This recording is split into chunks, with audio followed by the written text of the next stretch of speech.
Le démon Maya Danava construit un palais d'assemblée. Pendant que Krishna et Arjuna retournaient à leur campement, le démon Maya Danava les rejoignit, se jeta à leurs pieds et leur dit « Vous m'avez sauvé la vie, je vous en suis infiniment reconnaissant. Je m'appelle Maya Danava et je suis l'architecte des Asuras. Je désire faire quelque chose pour vous. » Arjuna lui répondit « Jamais je ne demande quoi que ce soit en retour d'une bonne action. Cependant, tu peux toujours offrir tes services à Krishna. » Le Seigneur Krishna réfléchit quelques instants, puis il parla ainsi à Maya Danava. « Les Pandavas sont mes amis. Je veux que tu leur construises un palais d'assemblée qui n'aura pas d'égal sur terre. » L'architecte Maya Danava donna son accord et tous se rendirent à Hastinapur. De retour au palais, Arjuna fit part à Yudhishthir des événements de la journée et lui présenta Maya Danava. Le Seigneur Krishna, pour sa part, exprima le désir de retourner chez lui à Dwarka. Les Pandavas hésitèrent à le laisser partir, car il était leur guide et leur source d'inspiration. Toutefois, Krishna leur promit de revenir dès qu'ils en exprimeraient le désir. Puis, avant de partir, le Seigneur Krishna salua sa tante Kunti, qui le serra dans ses bras avec affection. Ensuite, il offrit des vœux de bonheur à sa propre sœur Subhadra. C'est alors que le Seigneur Keshava, Krishna, monta sur son char et Yudhishthir en prit les rênes. Arjuna et Bhima se tenaient de part et d'autre, éventant le Seigneur avec des queues de yak.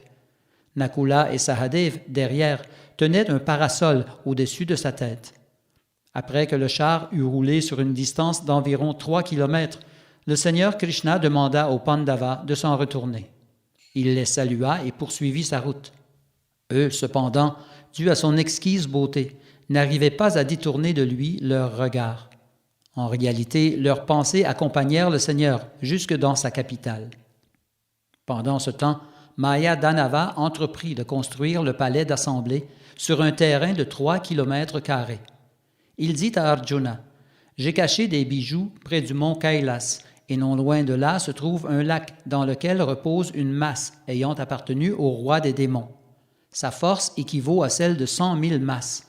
Bhima saura très bien s'en servir. Il s'y trouve aussi une conque, la Devadatta, que toi-même pourras utiliser. » Puis Maya Danava alla chercher les objets en question et revint à Indraprastha pour offrir la masse à Bhima et la conque à Arjuna, tel que promis. La construction du palais d'assemblée dura 14 mois. Les colonnes, en or massif, brillaient comme le soleil. Les murs étaient incrustés de milliers de pierres précieuses qui illuminaient l'intérieur du palais. On y trouvait aussi des réservoirs d'eau remplis de fleurs de lotus et d'autres fleurs, avec des pétales en or.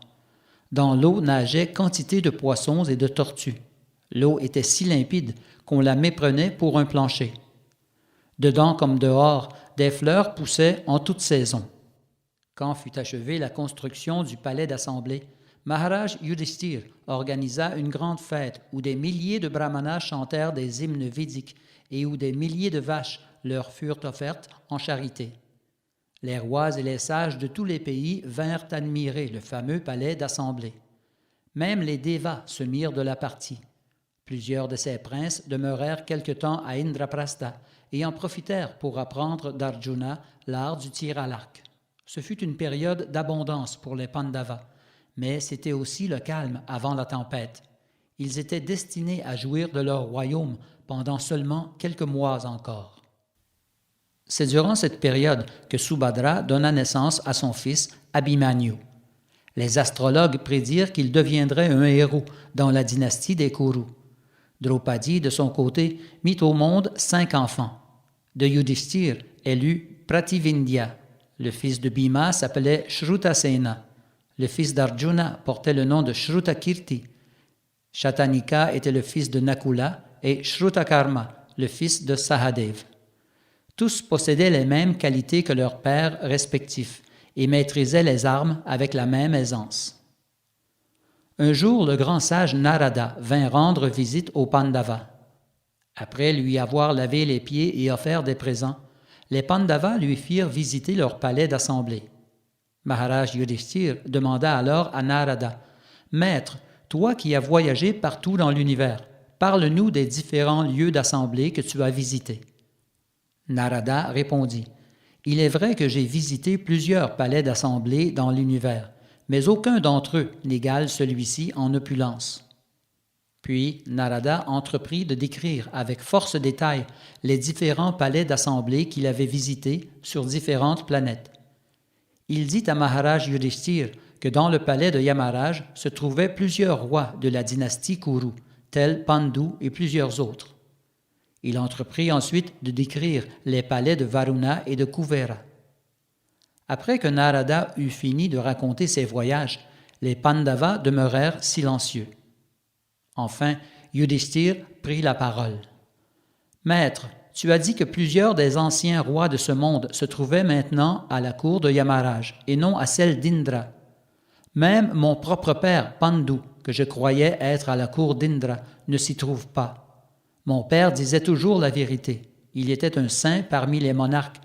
Pourquoi n'est-il pas maintenant dans la demeure d'Indra? » En réalité, le sage Narada s'était présenté chez les Pandavas à seule fin de leur expliquer ce dilemme.